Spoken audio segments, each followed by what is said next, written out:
Charley isn't just suspicious. All signs point to her knowing exactly who Dexter really is. And if that's true, then her next move could decide whether he lives or dies. Because when someone with Charley's skills sees through your disguise, it's not a question of if she'll act, it's when. But how could she possibly have figured it out?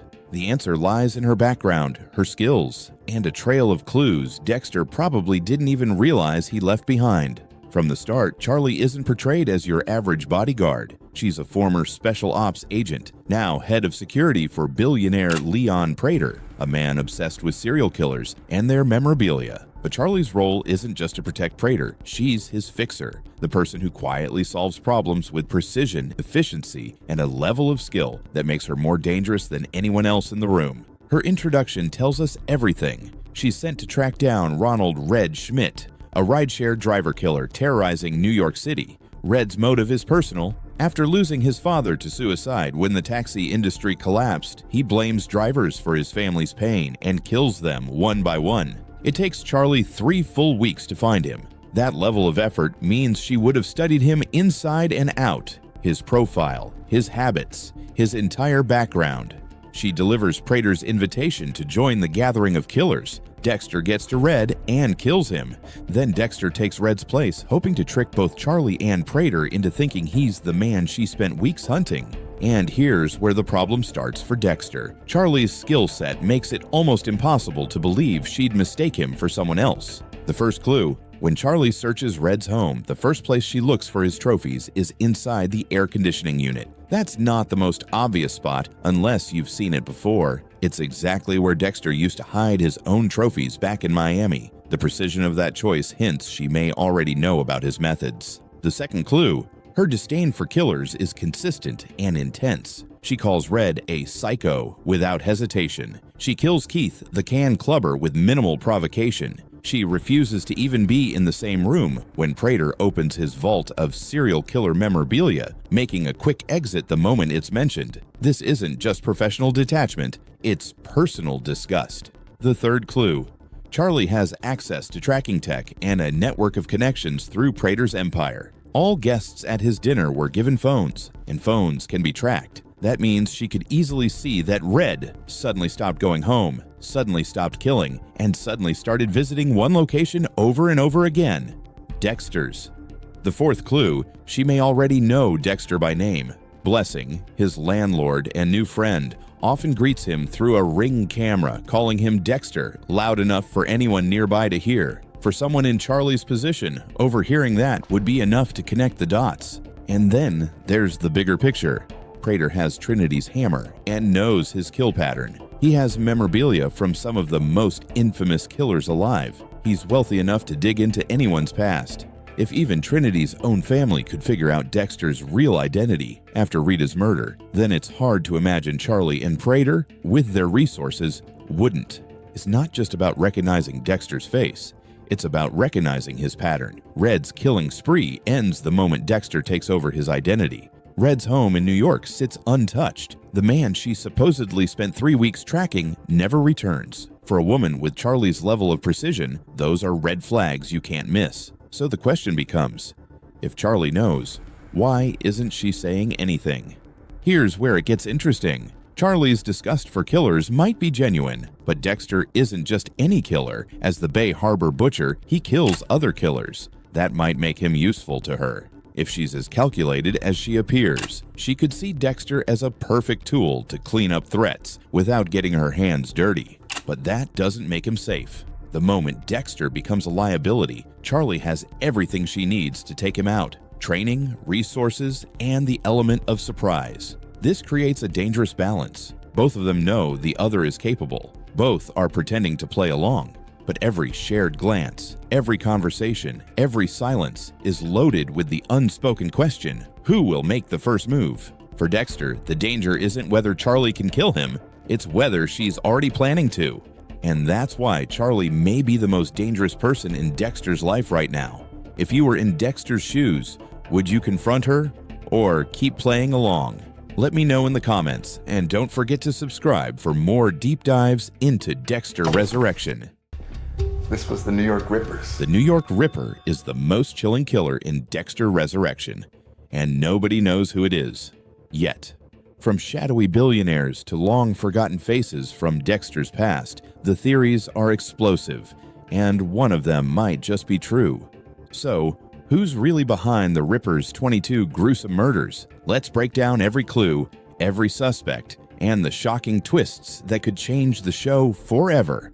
Before we dive into the suspects, here's what we know. The New York Ripper was a mysterious serial killer who terrorized New York City, leaving at least 22 confirmed victims. Their weapon of choice? A brutal manhole cover hook, the very same one now sitting in Leon Prater's trophy collection. Prater grew up on those same streets during the height of the killings, while Detective Claudette Wallace spent years obsessively trying and failing to catch the Ripper. Bautista's been looped into the story too, suggesting the writers are setting up something big. If revealed, the Ripper's identity could be one of the most shocking twists in Dexter history. Theory 1. Leon Prater is the Ripper. Leon Prater isn't your average side character. By day, he's a billionaire philanthropist throwing charity events for the NYPD. By night, he's hosting unsettling dinner parties with actual serial killers at the table. There are red flags everywhere. He talks about the Ripper with a strange pride, almost like he's boasting about his own work. He owns the Ripper's murder weapon. He grew up in the exact neighborhoods where the killings happened. His traumatic backstory, losing both parents in a car crash, fits the classic Dexter villain mold. If he's the Ripper, those dinner parties aren't just social experiments. They're research missions. He could be studying his competition, learning their methods, and staying one step ahead of the law. And with his money and influence, he could erase witnesses, manipulate investigations, and operate completely untouchable. He'd be Dexter's ultimate adversary, wealthy, respected, and lethal. But this twist risks feeling recycled. Dexter has done the respected public figure is secretly a killer reveal before, and logistically, pulling off 22 murders as a celebrity billionaire without being noticed would be almost impossible. There's also the matter of his height. Using a heavy manhole cover hook effectively would be physically challenging. Still, he's the most narratively supported suspect.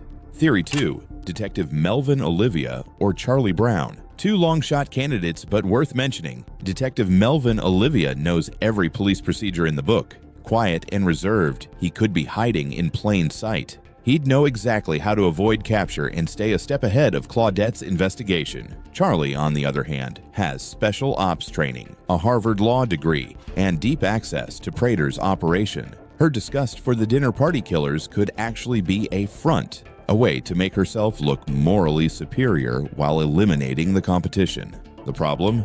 Neither has enough backstory or screen time for such a massive twist. Without proper setup, it would feel cheap and unearned. Theory 3. Jonah Mitchell returns. Now, this is where things get spicy. Jonah is the son of Arthur Mitchell, the infamous Trinity Killer. We know he's capable of violence after murdering his own mother in Nebraska. And during Season 6, he was seen using a hook-like tool at a hardware store, eerily similar to the Ripper's weapon. The generational trauma angle fits Dexter's universe perfectly. Like father, like son, the idea of Jonah evolving into the Ripper years later is compelling. But here's the catch. In Season 8, Oliver Saxon's files hinted that Jonah might already be dead. Plus, the timeline doesn't work. The Ripper was active when Prater was a child, long before Jonah would have been old enough to kill. Without a massive retcon, this theory falls apart. Theory 4. Blessing Kamar. This one would be the most shocking twist of all. Blessing is the kind-hearted UCAR driver with a tragic past. Once a child soldier in Sierra Leone, rescued by his mother at 13, and now a devoted family man. He's open with Dexter about his darkness, even admitting to killing someone as a child. Some fans see that openness as suspicious. Maybe it's his way of testing Dexter, recognizing a shared darkness. But the timeline is messy. The Ripper's spree began decades ago when Blessing was either still in Sierra Leone or newly arrived in the US. And his decades of stability, love for his family, and consistent behavior make it incredibly unlikely he's been a secret serial killer all along. Here's where things get interesting. Of all the suspects, Leon Prater is the most narratively set up to be the New York Ripper. His connection to the murders, his resources, and his ability to move between elite society and the criminal underworld make him the perfect match. But there's a very real chance we won't get an answer this season. Think about it. The Ripper storyline could be the writer's long game. Introduce them now, build the mystery, and keep the identity hidden until Season 2 or even Season 3. That way, the Ripper could serve as the overarching villain, giving the writers time to fully develop the reveal. If they rush it now, they risk a twist that feels undercooked. But if they wait, it could be one of the most satisfying payoffs in Dexter's history. My opinion, if they do reveal the Ripper this season, it'll be Prater. Everyone else either has timeline issues, weak setup, or character arcs that would collapse under the twist. But holding off might make the eventual reveal even bigger. So, who do you think the New York Ripper is? Is it someone hiding in plain sight, or will the writers hit us with a completely unexpected face? Drop your wildest theory in the comments. And if you're still watching, type Dexter NYR ? So I know you made it to the end. Now, number 1 in the FBI serial killer list. The surviving Gemini killer has just uncovered the truth.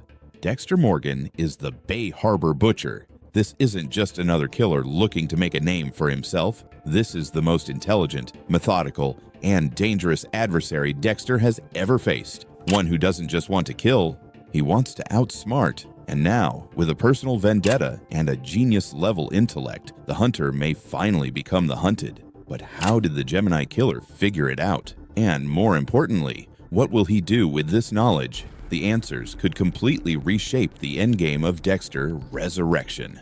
From the moment Garrett, the first twin, stepped into Leon Prater's elite gathering of killers, something felt different.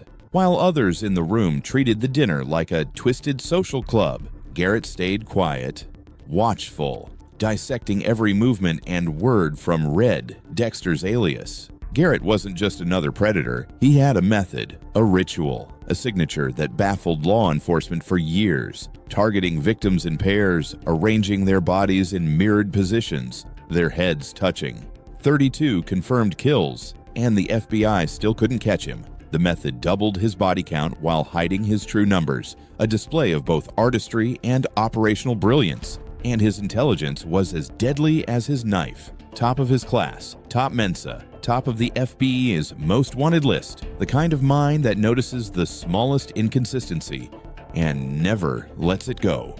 Episode 6 set the trap. Dexter followed Garrett through the city streets, watching him slip into a bookstore, a strange move for a man like him, until Garrett placed a bookmark with 8 p.m. scrawled across it inside a book on serial killers. It was odd. It was deliberate, and Dexter, as careful as ever, didn't yet understand its meaning. But Garrett was already steps ahead. Instead of being prey, he became the predator. He tailed Dexter all the way home and confronted him in his own apartment. The tension was thick enough to cut with a blade. Garrett dismissed the Zodiac killer as an amateur, ranked Red as second best in some imagined hierarchy of murderers, and spoke with almost surgical precision about his philosophy, the beauty of killing in pairs. It was ego mixed with intellect, and it was dangerous. But even geniuses make mistakes. While Garrett talked, Dexter acted, slipping something into his drink and preparing to strike. In moments, the hunter became the hunted, another body removed from society under Harry's code. At least,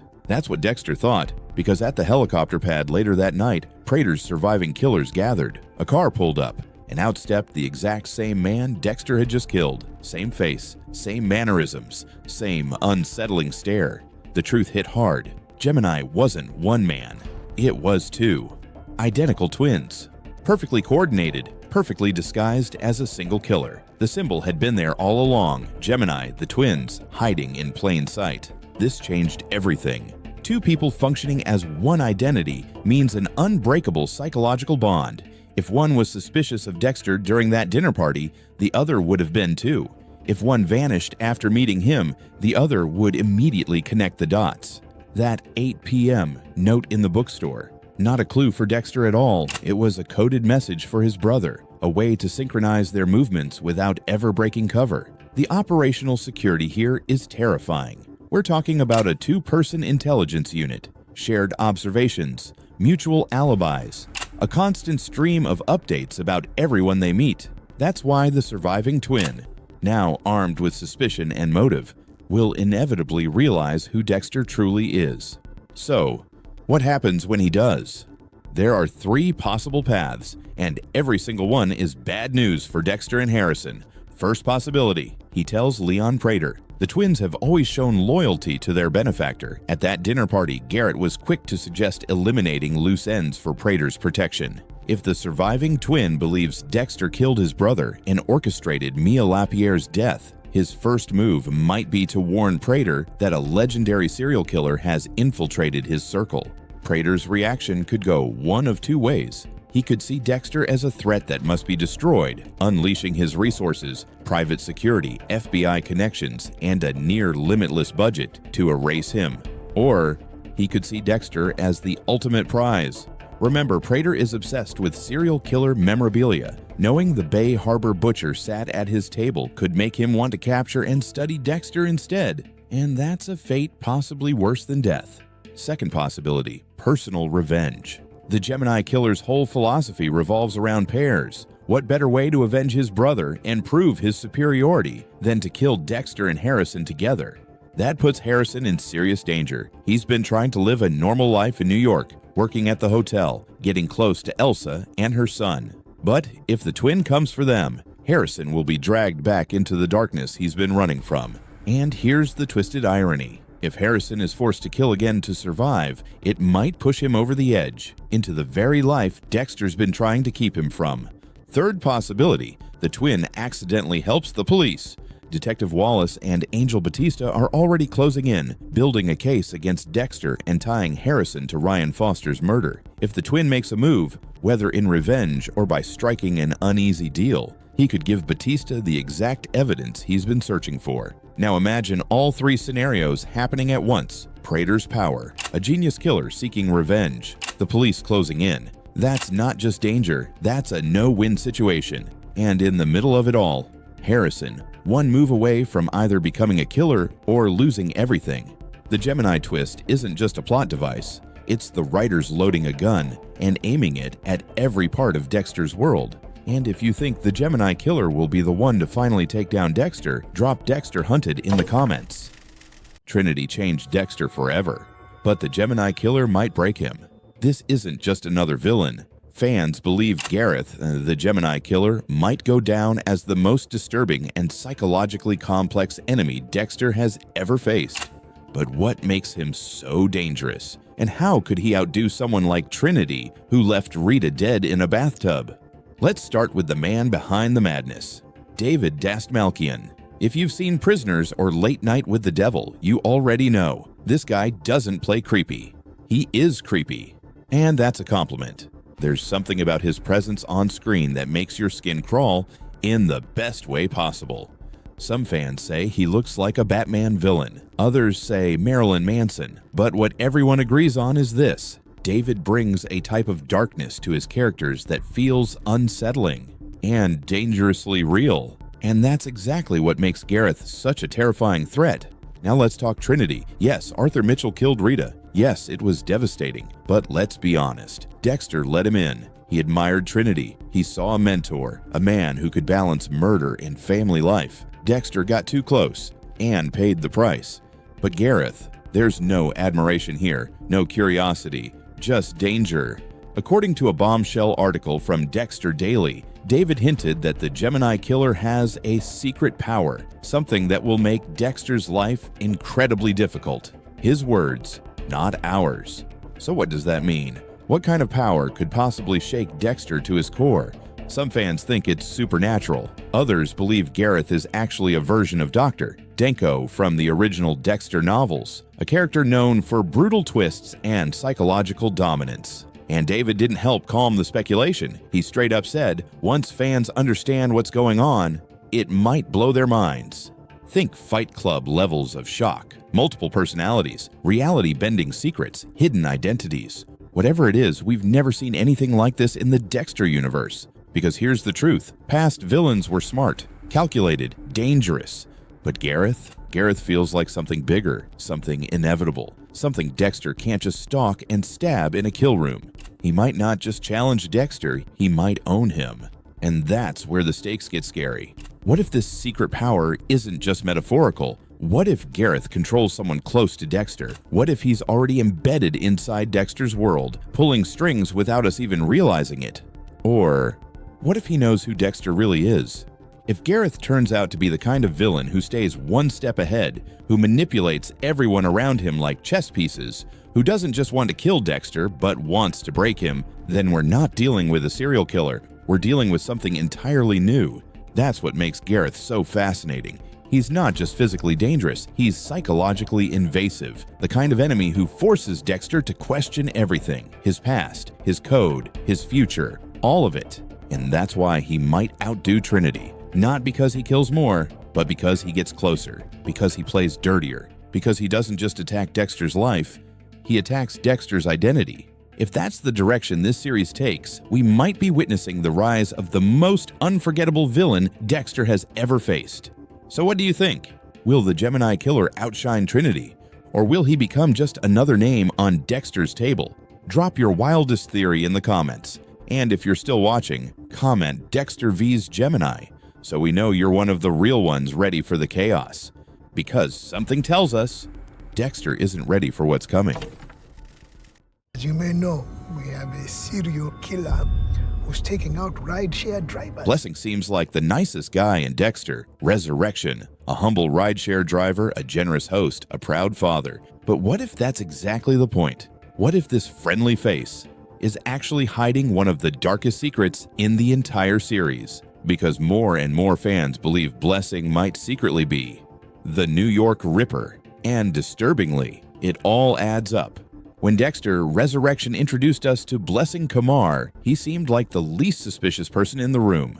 A warm smile, helpful nature, strong family values. He picks up Dexter in a rideshare, offers him a place to crash, even gives advice like an old friend.